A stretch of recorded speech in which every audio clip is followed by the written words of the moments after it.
सभी साथियों का स्वागत करता हूं अपने YouTube चैनल सुरेंद्र सिंह बोरा में।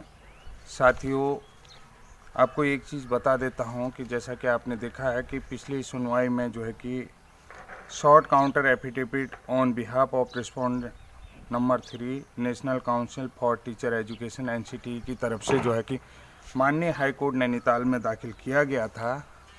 तो थोड़ा सा उस पर डिटेल कर लेते हैं क्योंकि मेरे पास समय नहीं मिल पा रहा है। अभी मैं सुबह सुबह स्कूल के लिए तैयार हुआ हूं, तो उससे पहले मैंने सोचा कि आप लोगों को थोड़ा सा रूबरू हो लेता हूं। तो उसमें क्या लिखा है देखिए।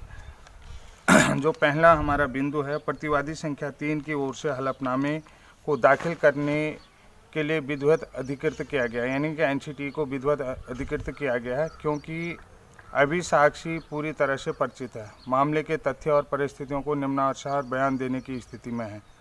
दूसरी जो है कि सामग्री को पढ़ ली गई है, पैरावाइज उत्तर दे दिया गया। जो हमारा काउंटर था वो उसको पढ़ लिया गया है। एक चीज़ और बताता हूँ, रिट याचिका के माध्यम से याचिकाकर्ता अर्थात मैंने उत्तराखंड प्रारंभिक शिक्षक सेवा नियमावली 2012 के नियमों के नियम 15 के उपनियम 6 को अधिसूचना दिनांक 14/2018 भारत सरकार के संविधान के लिए अवैध मानना। तो यानी कि जो हमारे लिए जो सेवा नियमावली है वो 2012 की, वो हमारे पक्ष में नहीं है। तो हमने जो है उस पर जो है कि काउंटर एफिडेविट मांगा था। क्यों जो है कि राज्य सरकार हमारे साथ इस तरीके का भेदभाव कर रही है। तो आप लोग समझ रहे होंगे मैं क्या कहना चाह रहा हूँ। थोड़ा जल्दी में हूँ तो मैं फास्ट चल रहा हूँ। तो जो 2012 की सेवा नियमावली है वो B.Ed ब्रिज कोर्स के पक्ष में नहीं थी, तो इस कारण से हमने जो है कि काउंटर एफिडेविट NCTE से मांगा है।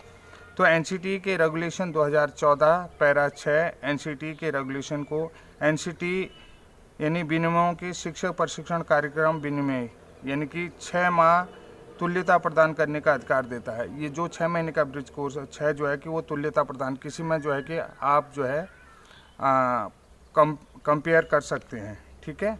तो इस प्रकार से शिक्षक का व्याख्या यदि व्याख्या से संबंधित है, यदि कोई प्रश्न उठता है तो जो विनिमय यानी कि जो नियम है तो विभिन्न शिक्षक प्रशिक्षण कार्यक्रम में समानता का जो अधिकार है वो जो है परिषद तय करेगी। जो भी अगर ये समान है या जो है कि इनमें भेदभाव है तो उसका अधिकार जो है परिषद के पास है, यानी कि NCTE के पास है। हालांकि NCTE RT की धारा 23 के तहत अकादमिक प्राधिकरण कार्य 2009 में पहले से ही प्रारंभिक स्तर के शिक्षक की न्यूनतम योग्यता निर्धारित करने की सभी शक्तियाँ हैं। यानी कि NCTE के पास जो है कि जो प्राथमिक में जो शिक्षक नियुक्त होते हैं उनकी योग्यता का निर्धारण करने का अधिकार NCTE के पास है। लेकिन NCTE का जो नियम 2014 के विनिमय 6 को विशेष रूप से एक शिक्षक प्रशिक्षण कार्यक्रम के लिए एक दूसरे शिक्षण कार्यक्रम के लिए तुल्यता निर्धारित करने के संबंध में निर्णायक प्राधिकरण करने का अधिकार दिया है। तो वो जो है अब क्या होगा उस पर बता रहे हैं। तो यह पैराग्राफ NCTE विनिमय 12/11/2014 की पहली अनुसूची के 3 में यह प्रदान किया गया है कि NCTE का जो नियम है दिनांक 23/8/2010 में समय समय पर उल्लेखित न्यूनतम योग्यता प्राथमिक शिक्षक और उच्च प्राथमिक की भर्ती के लिए लागू हो। जो स्कूल के नियमों के अनुसार क्या होता है, NCTE ने नियम 2014 दिनांक 12/11/2014 को एक सच्ची प्रति इसके साथ दायर की जा रही है और जो अनुबंध संख्या CA के रूप में चिन्हित है। तो यह हलफनामा है। जैसे कि 2014 की जो है कि 12 नवंबर 2014 के अनुसार जो भी NCTE ने रूल लागू किए थे उसकी प्रति भी हमने जो है कि काउंटर एफिडेविट के साथ लगाई थी। तो आप सीधी सी बात है, थोड़ा सा मैं जल्दी में हूँ तो उसको दोबारा सुन लीजिएगा कि अधिसूचना दिनांक 28/6/2018 के द्वारा उत्तर देने वाले प्रतिवादी ने 23 अगस्त 2010 की मूल अधिसूचना कम से कम 50% अंकों के साथ स्नातक और B.Ed प्राथमिक शिक्षा 1 से 5 शिक्षक के रूप में नियुक्ति के लिए पात्र बनाए गए, यानी कि B.Ed वालों को भी जो है पात्र बनाया गया है। तो 28 अगस्त का अतः संशोधन दिनांक 28/6/2018 के प्रावधान करता है कि उम्मीदवार जिसे NCTE से मान्यता प्राप्त संस्थान से B.Ed करा है तो उसे योग्यता हासिल की।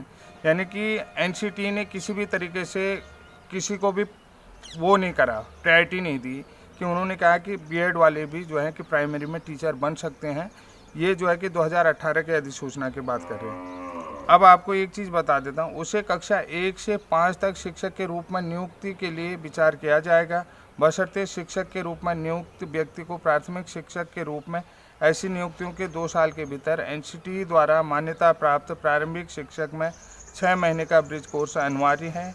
एनसीटी के अधिसूचना दिनांक 28 अगस्त 2018 एक सच्ची प्रति उसके साथ दायर की जा रही है और अनुबंध संख्या CA के रूप में चिन्हित की जा रही है। तो अब एक चीज़ आपने देख लिया कि यहाँ पर करना पड़ेगा जो बीएड वालों के लिए था, तो यानी कि जो ऑलरेडी ब्रिज कोर्स है। तो देखिए अब अगला लास्ट फाइनल नियम क्या कहते हैं, समय समय पर संशोधित एनसीटी की अधिसूचना दिनांक 23/8/2010 के पैरा 3 के अनुसार बीएड प्रशिक्षण योग्यता कुछ शर्तों पर अधीन प्राथमिक विद्यालयों में शिक्षक के रूप में नियुक्त होने वाले व्यक्ति के लिए एक वैध योग्यता को भी योग्यता दी गई। हालांकि एनसीटी ने दिनांक 28/6/2018 को बीएड को बिना कट ऑफ तिथि के पर्याप्त न्यूनतम प्रशिक्षण योग्यता में शामिल कर लिया गया है, यानी कि बीएड को उसमें शामिल कर लिया गया है। ठीक है, तो बीएड के लिए रखा गया इकलौता राइडर धारकों का कहना है कि नियुक्ति के बाद उन्हें नियुक्ति के 2 साल भीतर एनसीटी से 6 महीने का ब्रिज कोर्स करना पड़ेगा। अब देखिए जो रूल 12वां कह रहा है, तो 12वां मैंने आपको पहले से भी भेज दिया था ग्रुप में है, तो पीडीएफ भेज दिया।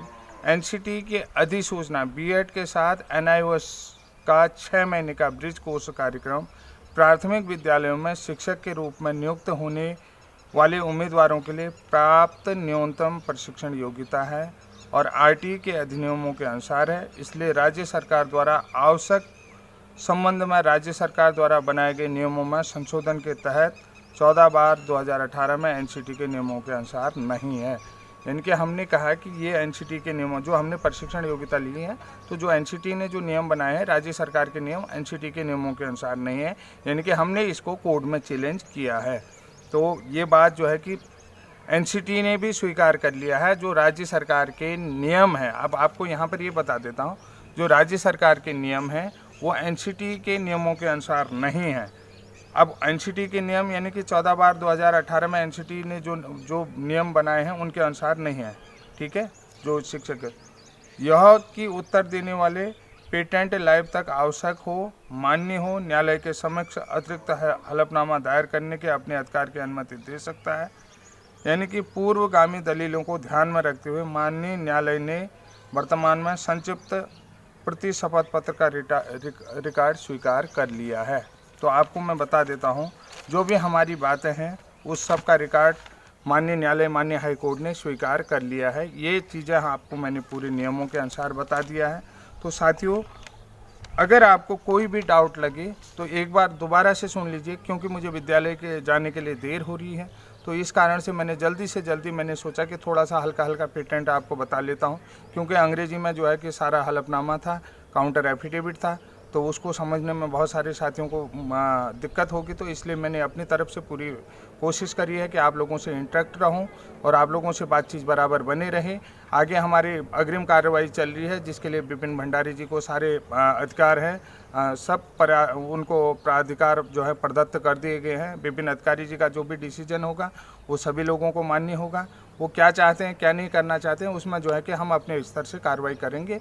अपने स्तर से हम लोगों ने जो है कि हमारी जो मीटिंग होगी उसमें डिसीजन लेंगे। तो विपिन भंडारी जी का डिसीजन सर्वमान्य होगा और राणा जी का मार्गदर्शन भी सर्वमान्य है।